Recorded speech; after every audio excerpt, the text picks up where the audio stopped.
नमस्कार मित्रों, मैं पूजा अपने YouTube चैनल पर आप सबका हार्दिक स्वागत करती हूँ। आज मैं लेके आई हूँ कार्तिक मास के कथा चौथा अध्याय। कार्तिक मास व्रत कथा के चौथे अध्याय में भगवान ऋषि सूत जी नारद जी को आगे बताते हैं कि भगवान मछली के समान रूप धारण कर विंध्यवासिनी कश्यप ऋषि की अंजलि में आ पहुँचे। मछली ना तो कमंडल और ना ही तालाब में समा रही थी। यहाँ विस्तार से आप सुने। नारद जी बोले, ऐसा कहकर भगवान विष्णु मछली के समान रूप धारण कर विंध्यवासी कश्यप ऋषि की अंजलि में आ पहुँचे। कश्यप ऋषि ने दया करके उन्हें अपने कमंडल में रख लिया। जब वह अपने कमंडल में न समा सके तब उन्हें कुएं में डाल दिया। जब उसमें भी वह मछली न समा सकी तब उसे तालाब में फेंक दिया, और जब तालाब में भी न समा सकी तो उसे समुद्र में डाल दिया। वहाँ भी वह बढ़ने लगी। इसके उपरांत उस नारायण रूपी मत्स्य ने शंखासुर को मारा। तत्पश्चात उसे शंख को हाथ में लेकर बद्री कांड में आ पहुँचे। बद्री नारायण में सब मुनियों को बुलाकर आज्ञा दी। विष्णु ने कहा, पानी में इधर उधर फैले हुए वेदों को ढूंढो। शीघ्र ही आप लोग रहस्य युक्त वेदों को जल से निकालकर शीघ्र मेरे पास ले आवे। इतने में काल तक मैं देवताओं के साथ प्रयाग में ठहरा हूँ। राजा पृथु से नारद जी ने कहा। उसके पश्चात अपने तपोबल से समस्त ऋषियों ने यज्ञ बीजों के सहित सब वेद मंत्रों को ढूंढ निकाला। उन वेदों में से जो भाग जिस जिस मुनियों को मिला वह भाग उस मुनि का हो गया। तत्पश्चात हे राजन, उसी दिन से उस भाग के वे ही ऋषि कहलाए। सब वेदों को लेकर मुनिगण प्रयाग में आए और ब्रह्मा को लोगों ने सब वेद समर्पित कर दिए।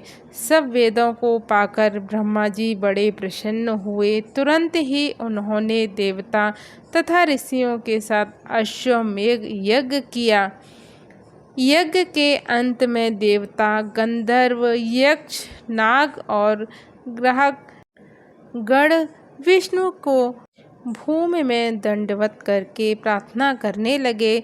देवता गणों ने कहा कि हे देव, हे जगन्नाथ, हे प्रभु, हम लोगों की प्रार्थना सुनिए। हम लोगों के हर्ष का समय है, इससे आप हमें वरदान दीजिए।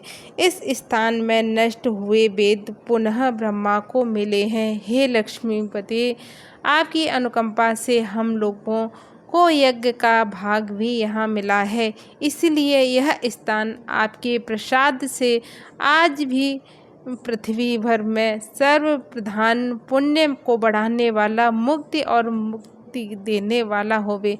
ब्रह्मादि महान पापों का नाश करने वाला आज के यह समय भी परम पवित्र अच्छे फलदाता हो, ऐसा वरदान हम लोगों को दीजिए। श्री विष्णु भगवान ने कहा, आप लोगों ने जो कुछ कहा वही हमारा भी ध्येय है।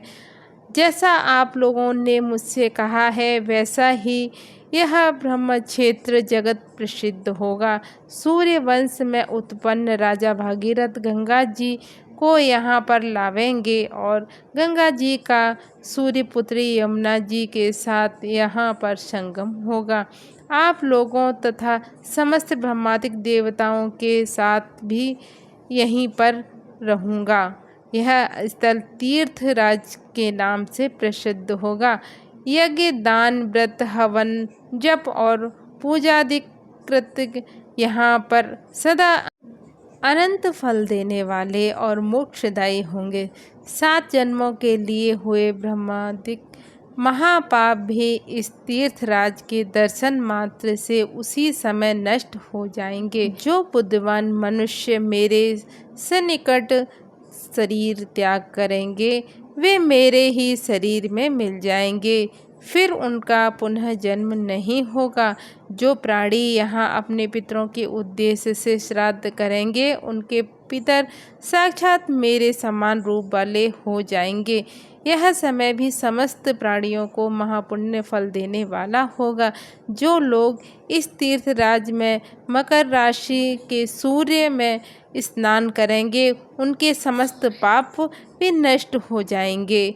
मकर की संक्रांति होने पर मास में प्रातःकाल स्नान करने वालों की केवल दर्शन मात्र से ही पाप भी नष्ट हो जाएंगे। जैसे सूर्य के तेज से अंधकार का नाश हो जाता है। माघ के महीने में मकर संक्रांति होने पर स्नान करने वाले प्राणियों को मैं सालोक्य अपना लोक समीप अपने समक्ष सारूप्य अपना सारूप इन तीनों मुक्तियों को प्रदान करता हूँ। हे मुनिवर्य, आप लोग मेरे शब्दों को सुनिए। मैं सर्वत्र व्याप्त रहता हुआ सर्वदा बदरीकांड में निवास करता हूँ। अनंत सैकड़ों वर्ष तप करने पर जो फल प्राप्त होता है वही फल यहाँ एक दिन में मिल जाएगा। जो महानुभाव मेरे उस स्थान बद्रिका आश्रम का दर्शन करेंगे वे जीवन मुक्त हो जाएंगे और उनके समस्त पाप नष्ट हो जाएंगे। श्री सूत जी बोले कि इस तरह विष्णु भगवान उन सब देवताओं से कहकर ब्रह्मा जी के साथ अंत ध्यान हो गए और इंद्रादिक देवगण भी अपने अंशों को वहीं छोड़कर अंत ध्यान हो गए। जो कोई प्राणी इसे शुद्ध मन से सुनेंगे अथवा सुनावेंगे वे तीर्थराज त्याग और बद्रिकांड जानने के समान फल को प्राप्त होवेंगे। तो मित्रों, ये कथा संपूर्ण होती है, चौथा अध्याय समाप्त होता है। पांचवा अध्याय जानने के लिए आप मेरे चैनल को सब्सक्राइब कर लीजिए, वीडियो को लाइक कर दीजिए और चैनल को सब्सक्राइब कर लीजिए तथा अपनी फ्रेंड्स फैमिली के साथ शेयर कीजिए। हर हर महादेव, हर हर महादेव, हर हर महादेव।